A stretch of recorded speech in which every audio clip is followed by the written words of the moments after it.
যখন তীর মারা হয়, তীরগুলি বুকের সামনে থেকে এসে আস্তে করে নিচে চলে যায়, কিন্তু একটা তীরও আব্দুল্লাহর বুকে ঢুকে না। জোরে বলা যাবে না সুবহানাল্লাহ? মুসলমান কাকে কয় দেখেন, ইমানদার।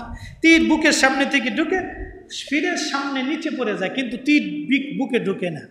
রাজা বলল এইভাবে মরবে না, পাহাড়ে নিয়ে যাও। বিরাট বড় পাহাড়ের উপরে নিয়ে যাওয়া হলো। ওই পাহাড়ের উপর থেকে আব্দুল্লাহকে ছেড়ে দিবে। যখন পাহাড়ের উপরে নিয়ে যাওয়া হলো, পাহাড়ে ভূমিকম্পে সে রাজার সৈন্যরা সব পাহাড় থেকে পড়ে মরে গেল। আব্দুল্লাহ হেঁটে হেঁটে পাহাড় থেকে নেমে রাজদরবারে আবার আসছে। ডেকে বলে, রে আব্দুল্লাহ, তুমি কি বেঁচে আছো? বলে, হ্যাঁ। কে তোমাকে বাঁচাইলো? বলে, আমার আল্লাহ আমাকে বাঁচাইছে। একবার জোরে বলা যাবে কি সুবহানাল্লাহ? বাঁচানোর মালিক, রিজিকের মালিক, সাহায্য আল্লাহর কাছে চাইতে হবে। যে এ ছেলেটা বলতেছে আমার আল্লাহ বাঁচাইছে, তো তুমি কি মরবা না? হ্যাঁ মরবো। তো রাজা বলল, তাকে সমুদ্রের ভিতরে নিয়ে নিক্ষেপ করে আসো। সৈন্যরা জাহাজ ভরে নিয়ে সমুদ্রের গভীরে যাওয়ার পরে ঝড়ের কারণে জাহাজ ডুবে গেল, রাজার সৈন্যরা সব মরে গেল। আব্দুল্লাহ সমুদ্র থেকে বেঁচে তিনি আবার রাজদরবারে আসলেন। রাজা বলল, তুমি কি মরবা না? তোমাকে কে বাঁচাইছে? বলে, আল্লাহ বাঁচাইছে। এরা আব্দুল্লাহ, তুমি কি মরবা না? বলে, হ্যাঁ মরবো। কিভাবে তুমি মরবা? বলে, ওরে রাজা, আমাকে যদি মারতে চাও তাহলে তোমার একটা কাজ করতে হবে। এই দেশের সমস্ত মানুষদেরকে তুমি ডাকবা, একটা মাঠের মধ্যে জমা করবা, জমা করার পরে আমাকে শুলে চড়াইবা, শুলে চড়াইয়া তুমি একটা তীর হাতে নিবা। সমস্ত মানুষের সামনে আমার বুক লক্ষ্য করে, আমার কপাল লক্ষ্য করে তীরটা হাতে নিয়ে তুমি বলবা, বিসমিল্লাহি রব্বিল গোলাম, আমি আল্লাহর নামে আল্লাহর গোলামের প্রতি নিক্ষেপ করলাম। এইভাবে তুমি যদি ছেড়ে দাও তাহলে ওই তীরটা আমার বক্ষ বরাবর যাবে, আমি শহীদ হয়ে যাব। নতুবা হাজার চেষ্টা করলেও তুমি আমাকে মারতে পারবে না। একবার আওয়াজ তুলে বলা যাবে কি সুবহানাল্লাহ? রাজা সারা ইয়ামানের সমস্ত মানুষকে ডাকলেন।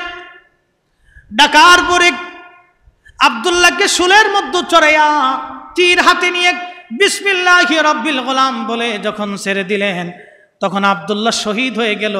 যখন আব্দুল্লাহ শহীদ হয়ে গেল, সমস্ত মানুষেরা বলল, এই বালকের আল্লাহর উপরে আমরাও ঈমান আনলাম।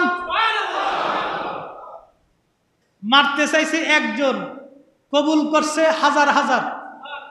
সুবহানাল্লাহ কি আসতে না জোরে? এটার নাম দ্বীন, এটার নাম ইসলাম, এটার নাম তাওহীদে রুবুবিয়াত উলুহিয়াত রাসালাত। মারতে চাইছে একজন, শহীদ হয়েছে একজন। আব্দুল্লাহ ইবনে তামিস শহীদ হয়ে গেল। হাজার হাজার ইয়ামানবাসী বলল, আমরাও এই বালকের রবের উপরে ঈমান আনলাম, আমরাও এই বালকের কালেমার উপরে ঈমান আনলাম। রাজা বলল, মারতে চাইলাম একজন, কবুল করলো, এখন হাজারে হাজারে লাখে লাখে।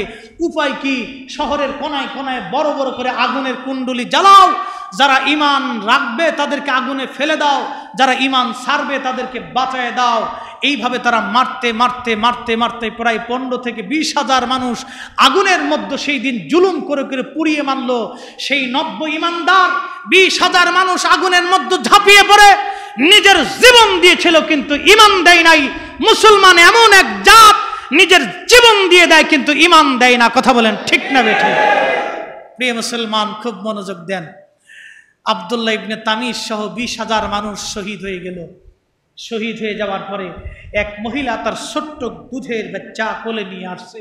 মহিলাও কালেমা পড়ছে। বাচ্চা কোলের ভিতরে একদিকে বাচ্চার মায়া, দ্বিতীয় দিকে নিজের মায়া। তখন মহিলাটা পানি আগুনের দিকে যাইতে চাচ্ছিল না, ইতস্তত করতেছিল। তখন এই বাচ্চার জবান খুলে গেল।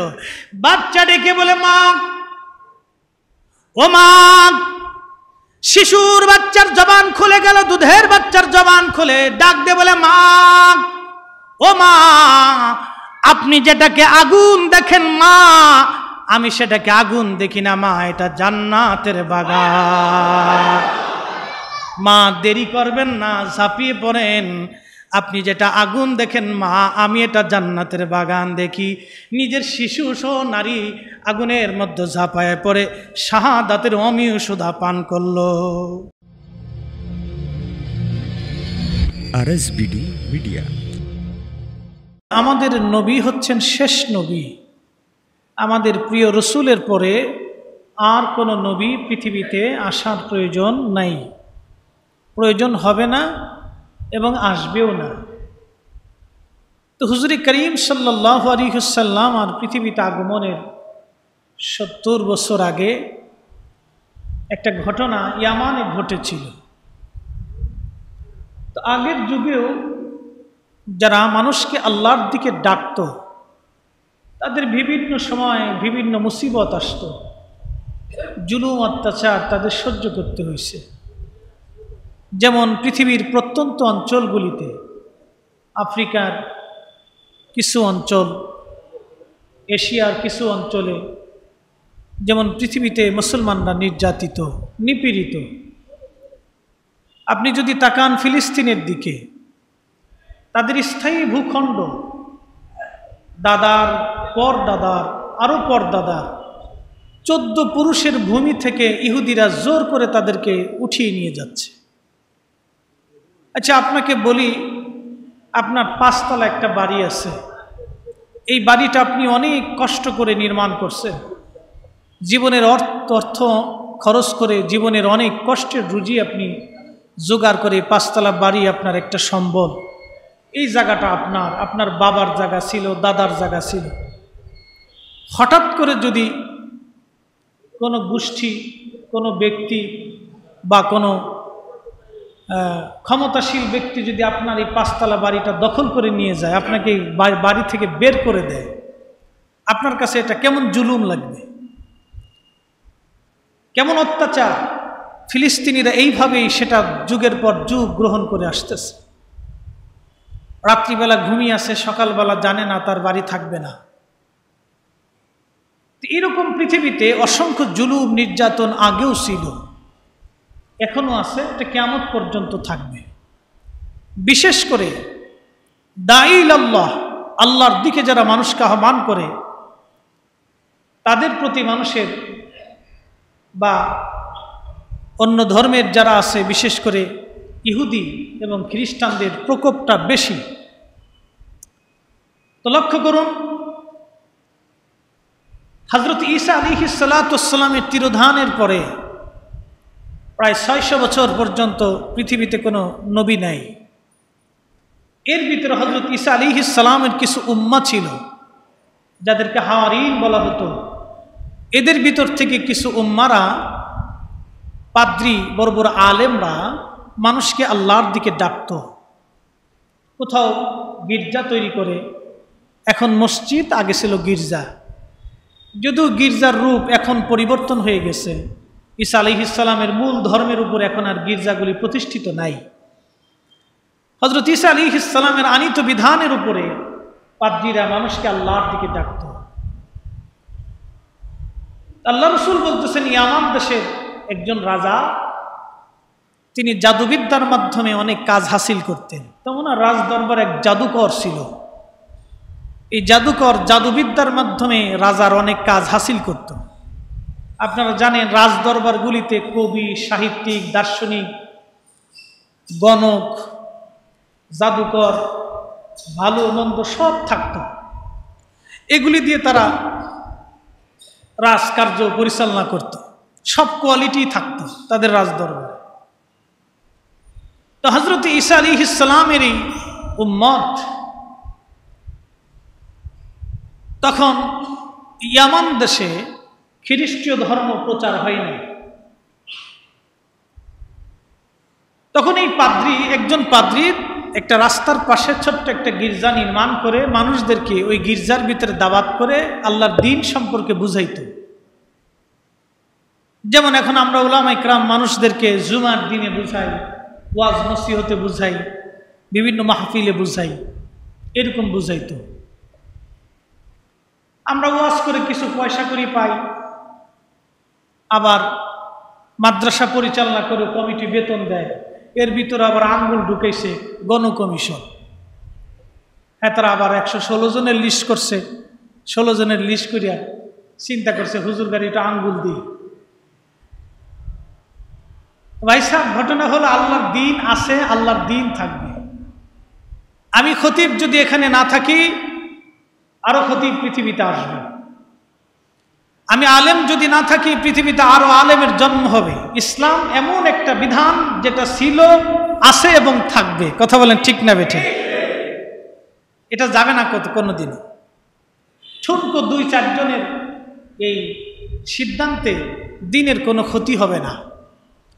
তো যাই হোক, হযরত ঈসা আলাইহিস সালামের উম্মত গির্জার ভিতরে তিনি মানুষদেরকে আল্লাহর দ্বীনের দাওয়াত দিতেন। তো রাজা বলল, জাদুকর বলল, আমাকে একটা বালক দেন, মেধাবী, যাকে দিয়ে আমি জাদুবিদ্যা শিখাই যাব, আমার পরবর্তীতে নায়েব হিসেবে আপনার কাজ হাসিল করে দিবে।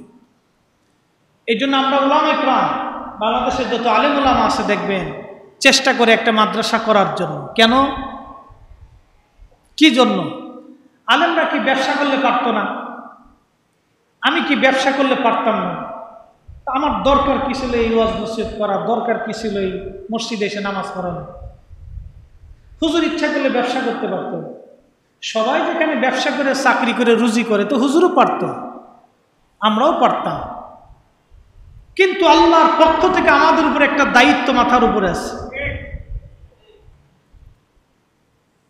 দায়িত্ব মাথার উপরে আছে। প্রত্যেকটা মানুষের মাথার উপরে একটা দায়িত্ব আছে। তো আমাদের মাথার উপরে একটা দায়িত্ব আছে। উলামায়ে কেরামের মাথার উপরে একটা দায়িত্ব আছে। উলামায়ে কেরামের মাথার উপরে দায়িত্ব হলো দ্বীন শিখা, দ্বীন প্রচার করা, দ্বীন প্রচার করার জন্য আগামী প্রজন্ম হিসেবে আলেম তৈরি করে দেওয়া। এটা হলো আমাদের দায়িত্ব। এই জন্য দেখবেন আলেমরা ভিক্ষা করিয়া, আরেকজনের কাছে চাইয়া, আরেকজনের হাতে পায়ে ধরিয়া, আমার কি দরকার আছে আপনার হাতে পায়ে ধরা? বাপ, আপনি একটা বস্তা চাল মাদ্রাসায় দেন, আপনার হাতে ধরতেছি, আপনার যে কাছে যায় বসতেছি, আপনার বারবার রিকোয়েস্ট করতেছি, আমার এত কি দরকার আছে? আমার কি বংশ নাই? আমার কি বাপ মার পয়সা করি নাই যে আমি আপনার দোয়াইতে যাব? ওই কারণে যাই। ওই কারণে আলেমরা মানুষের কাছে যায় যে আমার অবর্তমানে আরো 10টা আলেম যদি দুনিয়াতে তৈরি থাকে, তাহলে দিন হারাবে না, এ দিন জিন্দা থাকবে। মানুষের কোরআনের বাণী, কোরআনের শিক্ষা, হাদিসের শিক্ষা মানুষের হৃদয়ে আর মসজিদে চর্চা থাকবে। দিন হারাবে না, জুলুম আসবে না, জুলুম পৃথিবী থেকে সারা জীবনের জন্য বিতাড়িত হবে। এর জন্যই আমাদের প্রচেষ্টা, অন্য কোনো কারণ নেই। এখান থেকে হয়তো কমিটি কিছু অর্থ, কিছু বেনিফিট, কিছু বেতন মাদ্রাসার কমিটি দিয়ে থাকে। তো যাই হোক, জাদুকর বলতেছে, একটা ছেলেকে আপনি আমার কাছে দেন, দিনে আমি তাকে জাদুকর বানায় রেখে যাব। একটা বালক দেয়া হলো, খুব মেধাবী, সুন্দর দেখে। ওই বালক প্রত্যেক দিন আসা যাওয়া করে, প্রত্যেক দিন যায় আর আসে, প্রত্যেক দিন যায় আসে।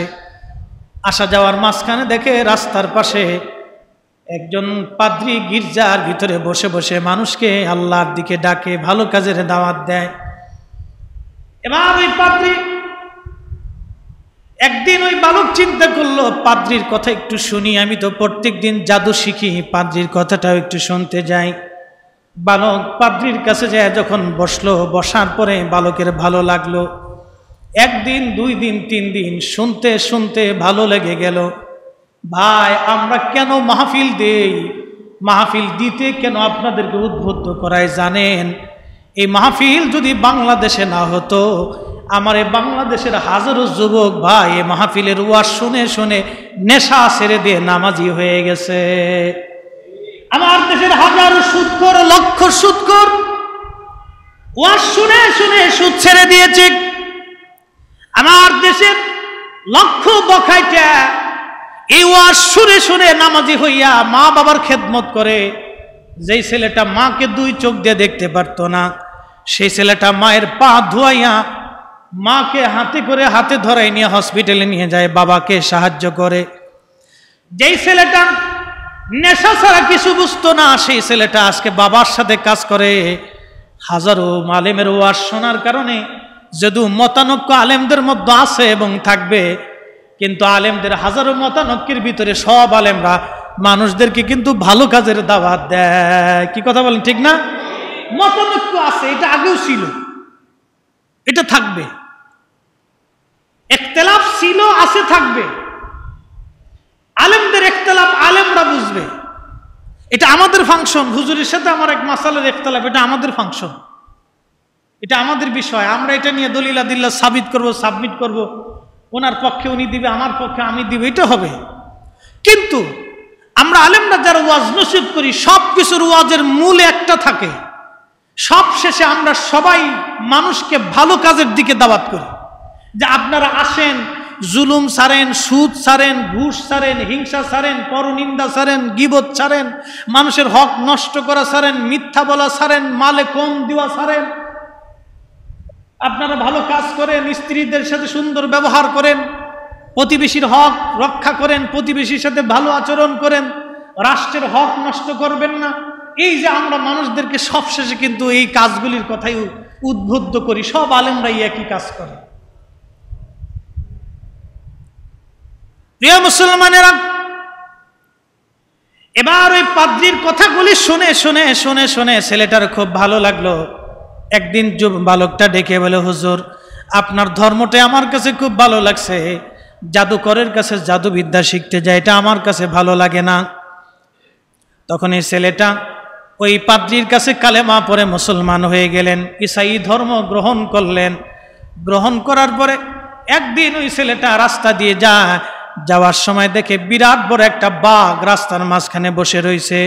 ওই বাঘ দেখে এলাকার সমস্ত মানুষেরা দিক বিদিক ছুটাছুটি করতেছে, পাগল পাড়া হয়ে গেছে।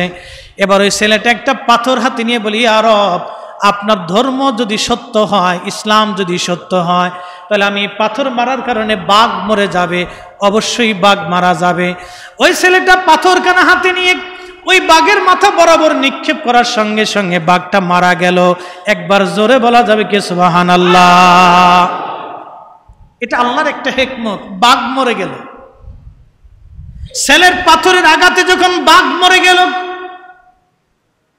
সারা এলাকার মানুষ জানাজানি হয়ে গেল, অমুক বালক আব্দুল্লাহর কারণে বাঘ মরে গেছে, আব্দুল্লাহ একটা পাথর নিক্ষেপ করার কারণে বাঘটা মারা গেছে। আব্দুল্লাহর নাম সারা এলাকায় ছড়ায় গেল। আল্লাহ রাব্বুল আলামিন তার ইজ্জত দুনিয়াতে বাড়ায় দিলেন। সে কালেমা পড়ল, মুসলমান হলো, ওই বালকের ইজ্জত আল্লাহ বাড়ায় দিলেন। খুব মনোযোগ দিয়ে শোনেন, বালকের ইজ্জত যখন বেড়ে গেল, বেড়ে যাওয়ার পরে বালকটা আরেকটু আধ্যাত্মিকতা চর্চা করার জন্য ইমাম ইবনে কাসির আল বেদায়ের মধ্যে লেখেন, একদিন বালক ওই পাদ্রীর কাছে যা বলল, হুজুর আপনি আমাকে ইসমে আজম শিক্ষা দিয়ে দেন। তখন ওই পাদ্রী বলল, বাবারে, ইসমে আজম শিখার মতো বয়স তোমার হয় নাই। 40 বছর বয়সের পরে মানুষের কিন্তু ভার ভক্তিতা আসে। আপনি যাই বলেন, পরিসংখ্যান দিয়ে দেখবেন, 40 বছরের আগে খুব রক্ত গরম থাকে, খুব দেমাগ থাকে, এই সেই ভাব চক্কর অন্যতম। 40 বছর গেলে তখন শরীরে দুর্বলতা আসে, বিভিন্ন রোগ। আল্লাহ 3500 রোগ মানুষের শরীরে দিছে।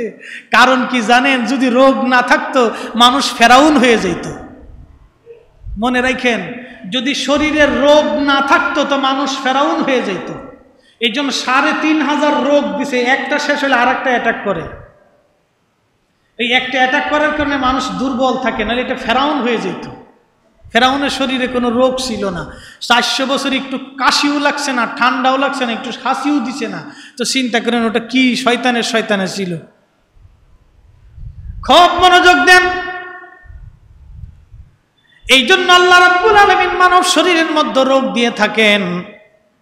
যা বলছিলাম, ইসমে আজম শিখবে ছেলেটা বলো, হুজুর আমাকে ইসমে আজম শিখিয়ে দেন। পাদ্রী বলল, না বাবা, তুমি পারবা না।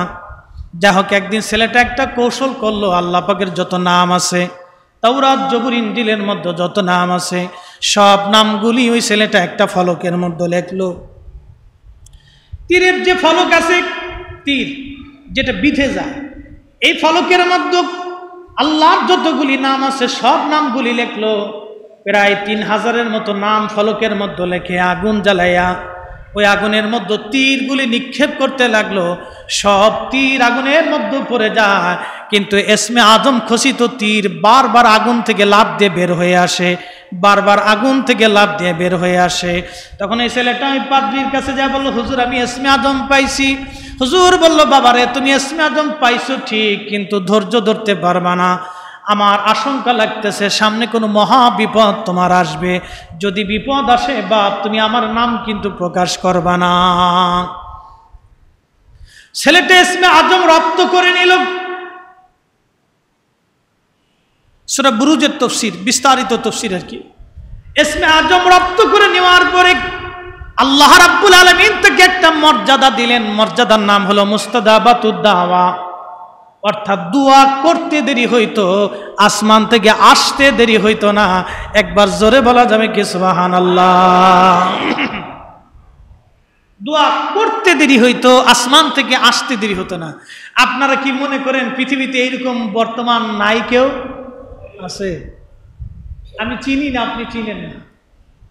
এরকম বহু আল্লাহর ওলি পৃথিবীর মধ্যে আছে, কিয়ামত পর্যন্ত থাকবে, ইমাম মেহেদী আলাইহিস সালাম পর্যন্ত থাকবে, ওনার আগমনের আগ পর্যন্ত থাকবে। যারা দোয়া করতে দেরি হবে, আসমান থেকে আসতে দেরি হবে না। ওয়া ইন সাআলানি লাউতিয়ান্নাহু ওয়া লা ইসতাআদানি লাউইদান্নাহু, বুখারী শরীফ।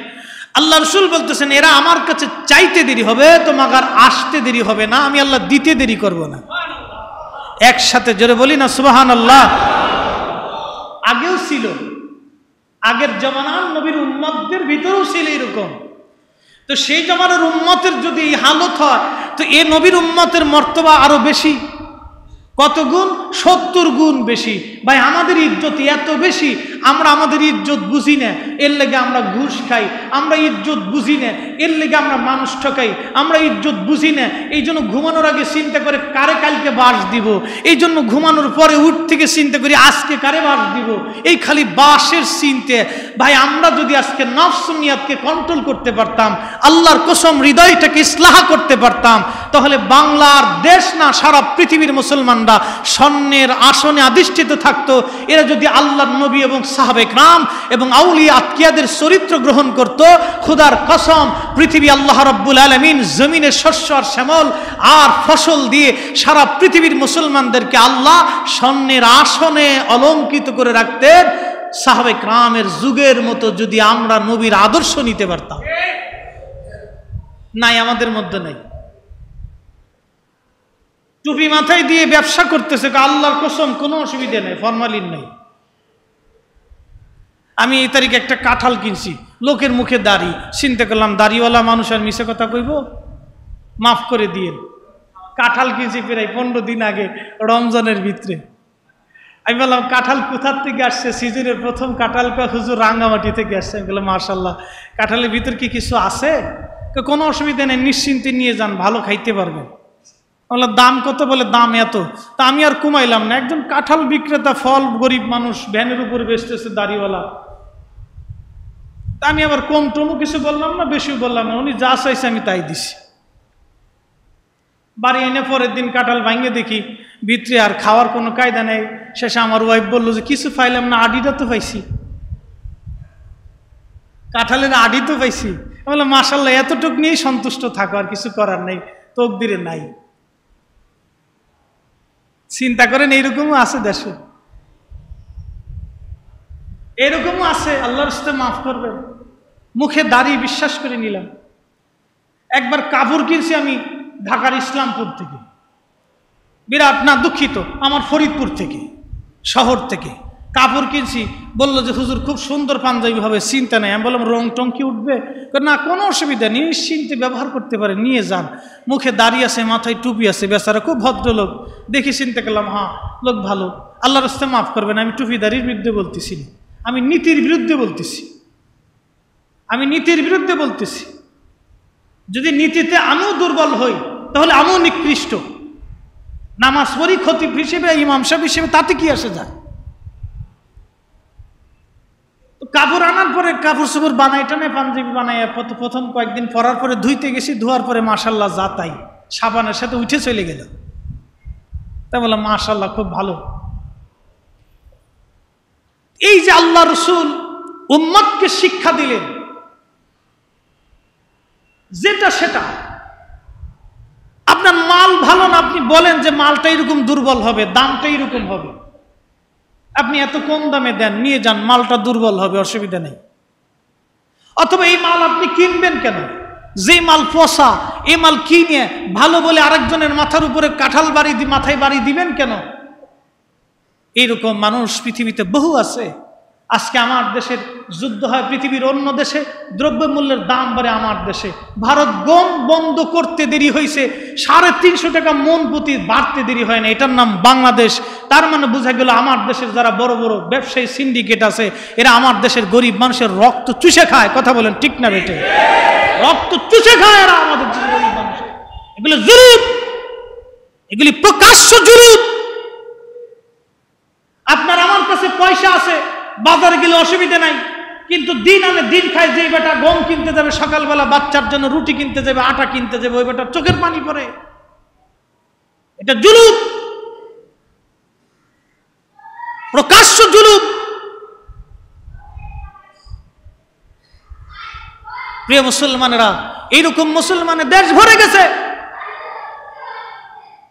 হাজার হাজার ব্যবসায়ী, সব ব্যবসায়িক তো সনাতন ধর্মের না, সব ব্যবসায়িক তো খ্রিস্ট ধর্মের না, সব ব্যবসায়িক তো আর বৌদ্ধ ধর্মের না, অধিক ব্যবসায়ী মুসলমান ধর্মের। তো কালেমা পণ্যওয়ালা মুসলমান মানুষের রক্ত চুষে কেমনে?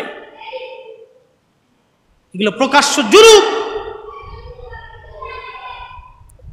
প্রিয় মুসলমানেরা,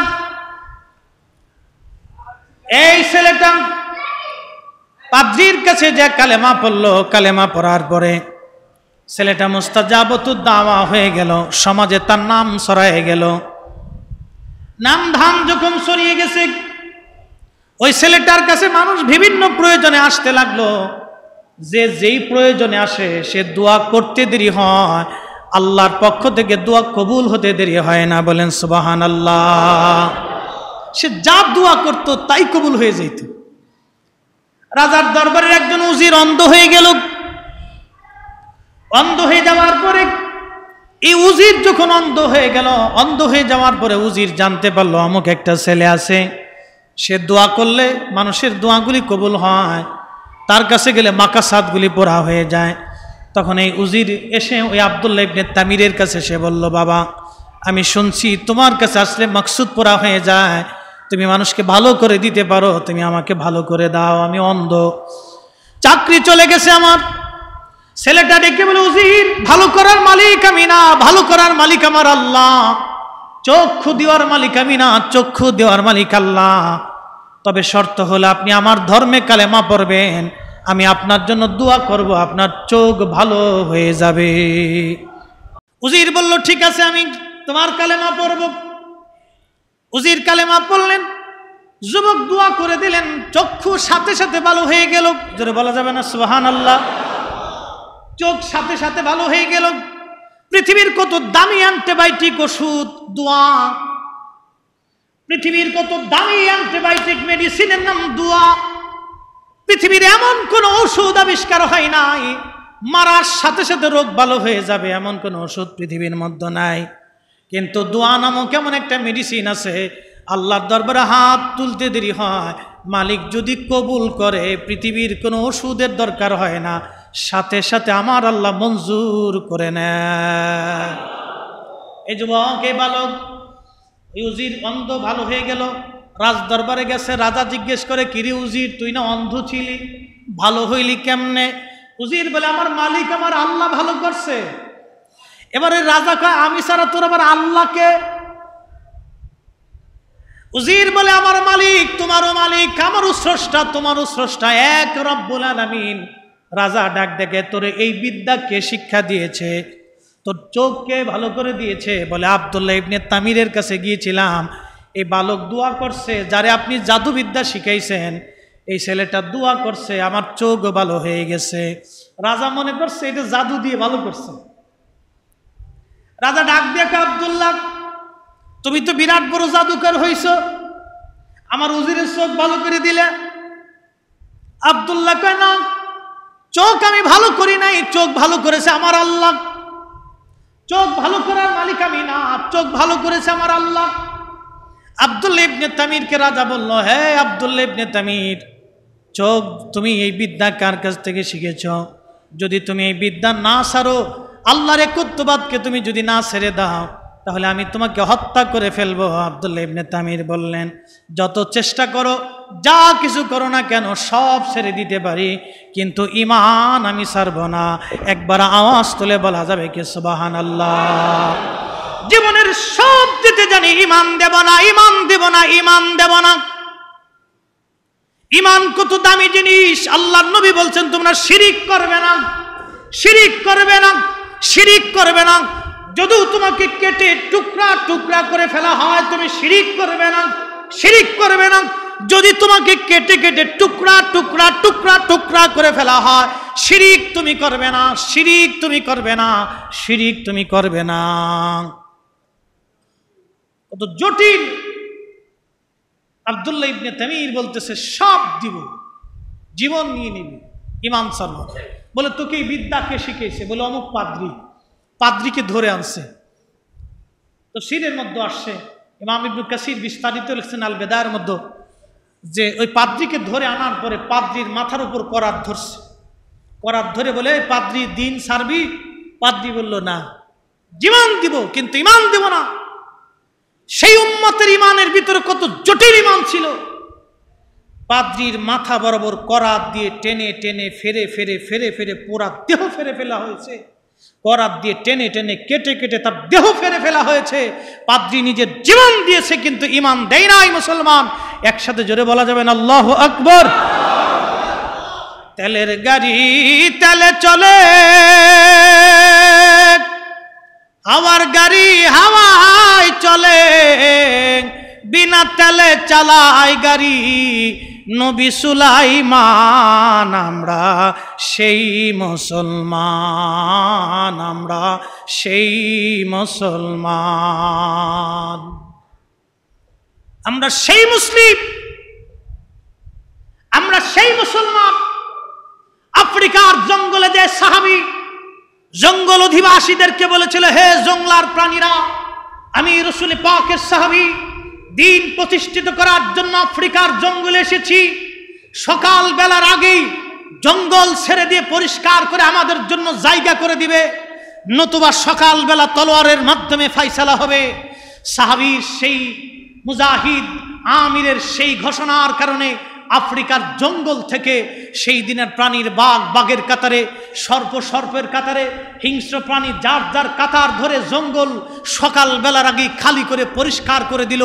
আফ্রিকান বাহিনী মনে করেছিল মুসলমান সকালবেলা বাঘ ভাল্লুকে খেয়ে ফেলে দিবে, সর্প খেয়ে ফেলে দিবে, মানুষ খেকো গাছ খেয়ে ফেলে দিবে। সকালবেলা উঠে দেখে মুসলমানের জায়গায় আছে, কিন্তু আফ্রিকার জঙ্গল প্রাণী মুক্ত হয়ে গেছে।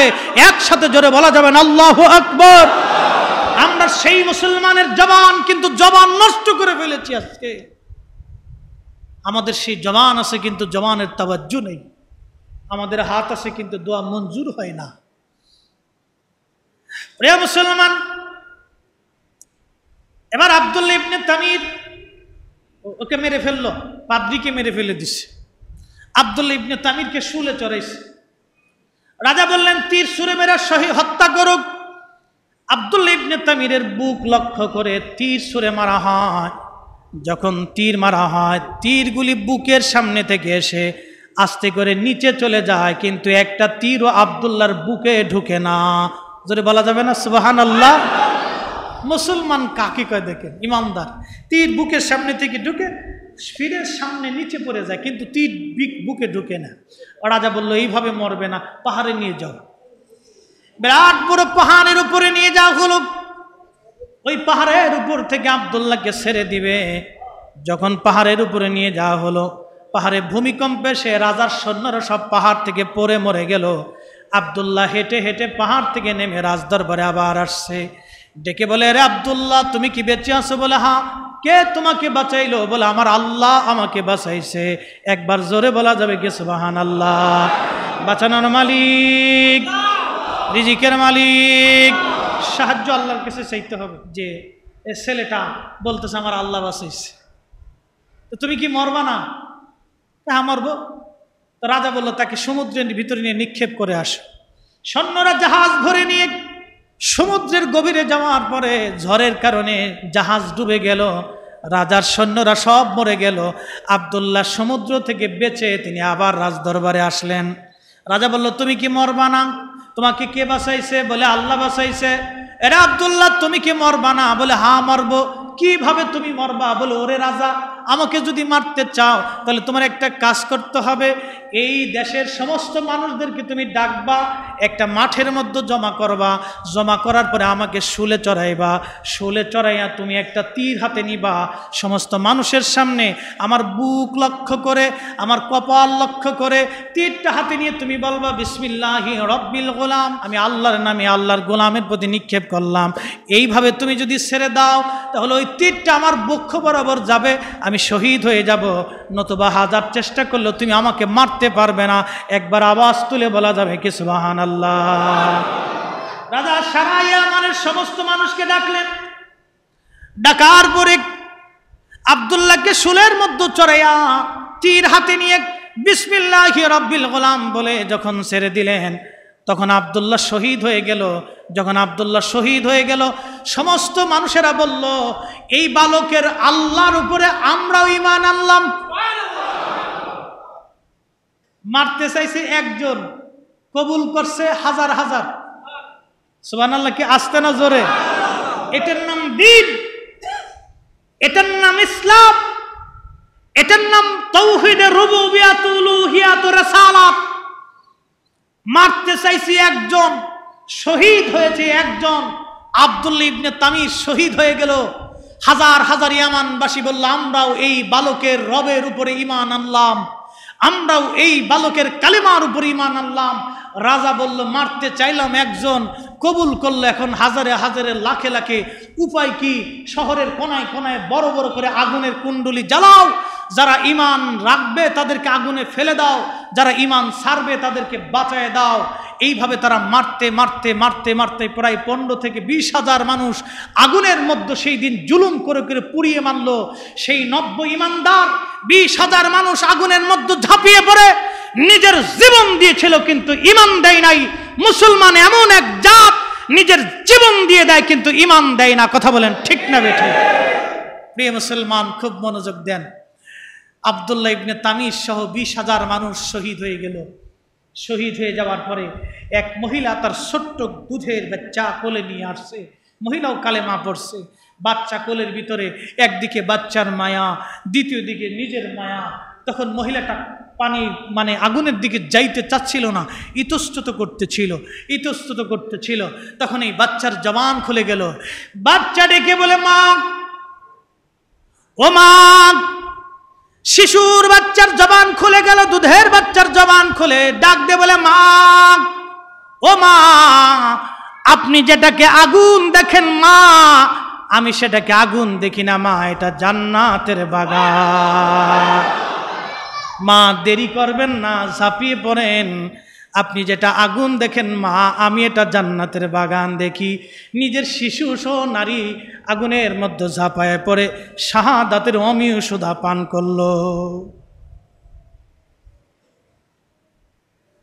সারা এলাকায় খ্রিস্ট ধর্ম, ঈসাই ধর্ম ছড়িয়ে গেল।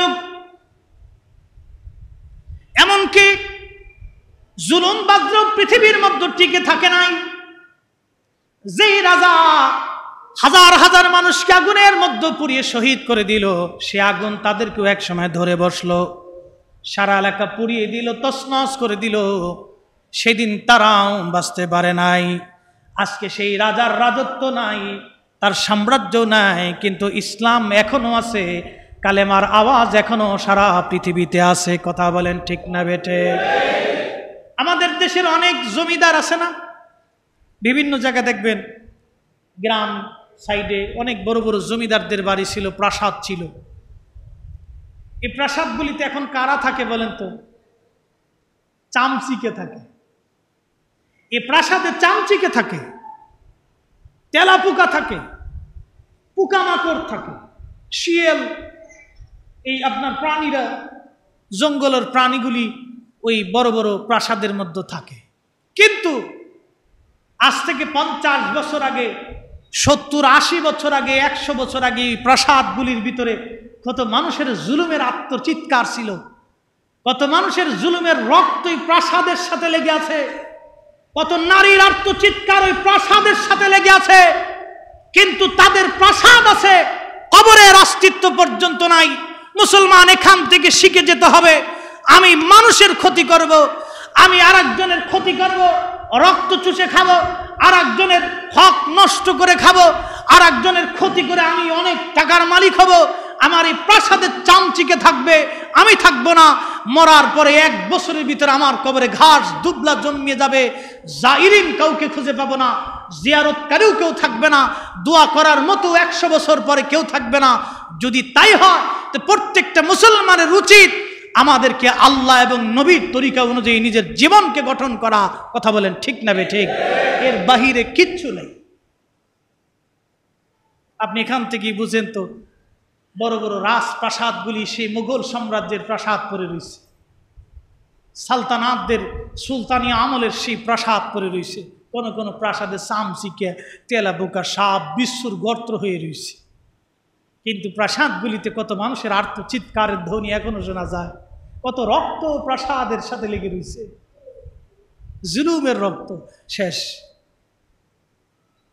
পৃথিবীটা ক্ষণস্থায়ী, অল্প সময়ের জন্য।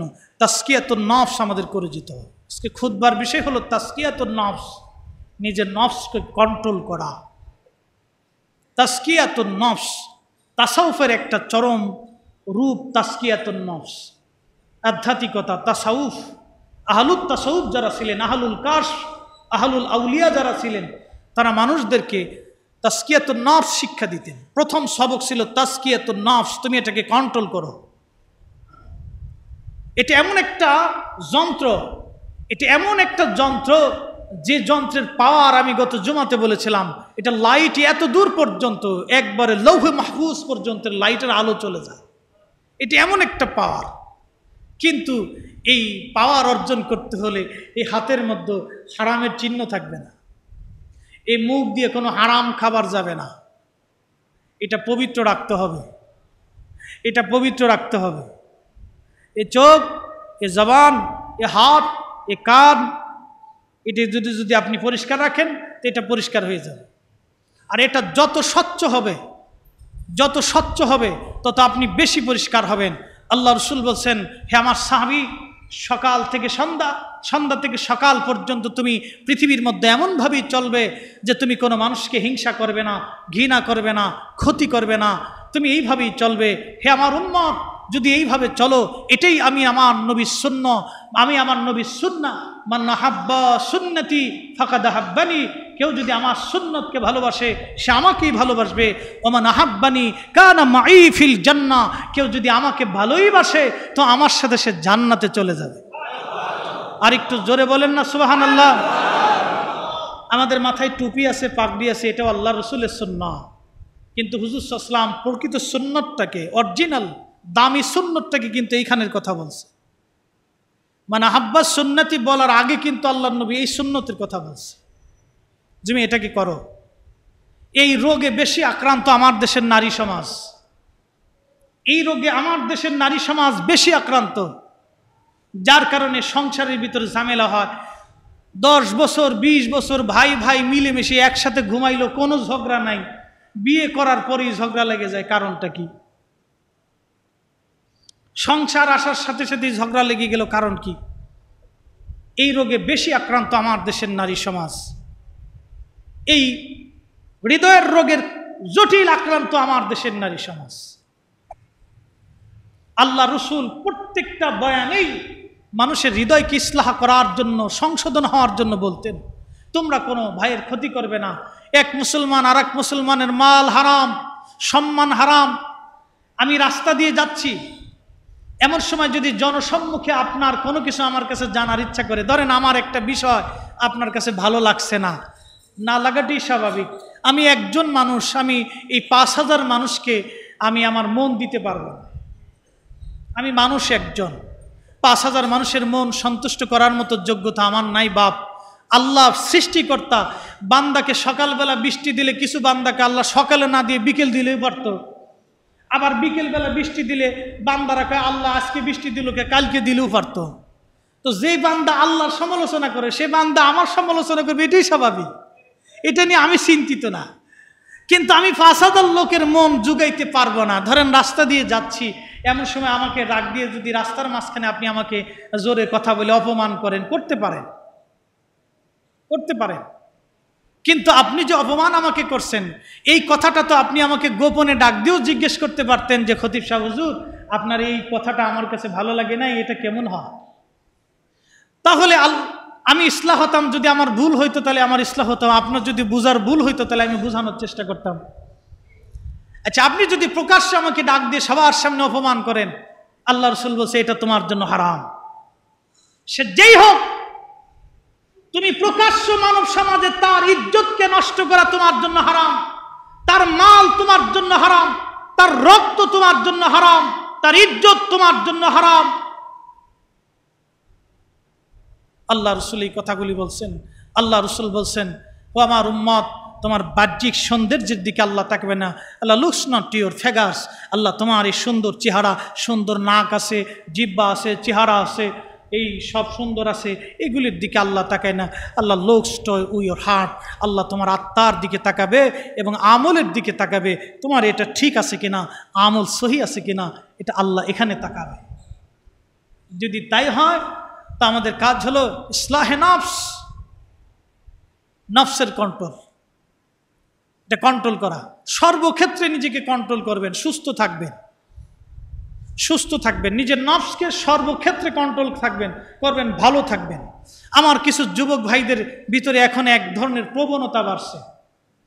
প্রবণতা কি? উচ্ছৃঙ্খল প্রবণতা। টিকটক এগুলি দেখে দেখে, বিভিন্ন সিনেমা নাটক দেখে এগুলি বাড়ছে।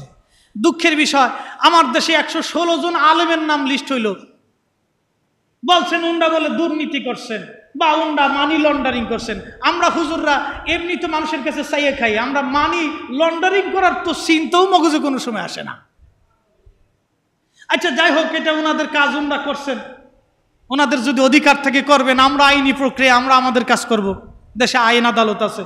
আচ্ছা গেল, বাংলাদেশে কতক বক্তাদের বক্তব্য অসুন্দর, কিছু ভাষা 3 ঘন্টার ওয়াজের ভিতরে 5 মিনিট একটু চেঞ্জ হতে পারে। ভাই 3 ঘন্টা একটা লোক কথা বললে ভুল আসতেই পারে, কি কথা না আসে না? আসতে পারে। হয়তো একটা কথা বেশি উচ্চ হয়ে গেছে, নিচু হয়ে গেছে, একটু টেরা হয়ে গেছে বা সোজা হয়ে গেছে, অথবা বক্তব্যের কারণে কিছু হাসাইতে যাইয়া গভীর রাত্রিবেলা একটু গল্প করছেন, একটু হাসাহাসি করছেন, এটা হতে পারে, বিনোদন হয়েছে, হতে পারে। আচ্ছা গেল, এটাকে কাট করে বা সুন্দর করে বলছেন, দেখেন হুজুররা কি ওয়াজ করে। আচ্ছা গেল, এটা আমার দেশের সিনেমা জগতে, চিত্র জগতে, নাটকের জগতে, টিকটকের জগতে আমার দেশের ভিতরে অর্ধ উলঙ্গ হইয়া একটা সুন্দরী নারী ল্যাংটা হইয়া, বেহায়া হইয়া, যেইভাবে তার বডি প্রদর্শন করে, যেভাবে নাটক সিনেমাগুলিতে যেইভাবে তারা ভাষা প্রয়োগ করে, গালিগালাজ করে, অভদ্র অশব্দ চয়ন করে, এগুলির বিরুদ্ধে আগে মামলা করা উচিত ছিল। কথা বলেন ঠিক না বেটি?